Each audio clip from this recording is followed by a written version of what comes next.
you think about it, there are probably as many kinds of wines as there are people who love to drink them. Now let's look at some popular regions where grapes are cultivated and wine is produced. France is one of the old world countries that mass-produced wine, and many of the wines we know today still bear the name of the French wine regions.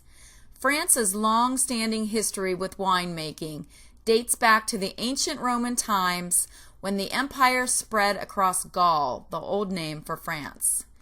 Then the Dark Ages came.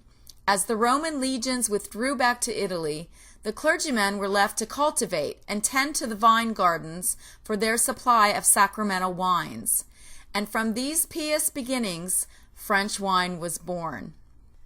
You can see here in the photo the Frappin grape vineyards surround the property of the Chateau de Fontpigneau in France.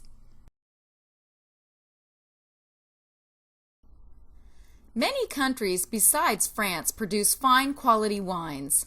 Among these countries is the United States, specifically the state of California. While Washington and Oregon states are also gaining popularity in terms of fine quality wines produced from their vineyards, California has long had a strong foothold in worldwide wine production.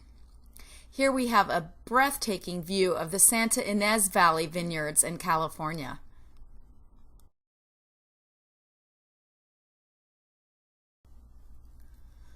Unlike the traditional wineries of France and Spain, Australian wine names are not based on the regions from which they are produced.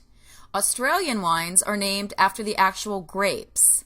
The delicate art of winemaking was first introduced in Australia in 1788 by Captain Phillip of Her English Majesty's First Fleet.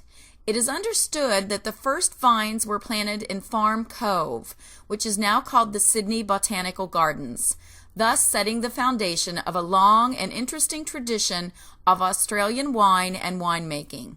In the following years, many others followed in the steps of the British captain, and soon the first of Australian wines emerged. Because of its quality and better market price, the fledgling Australian wine industry got great reception overseas. This photo shows us a beautiful view of the McLaren Vale in Australia.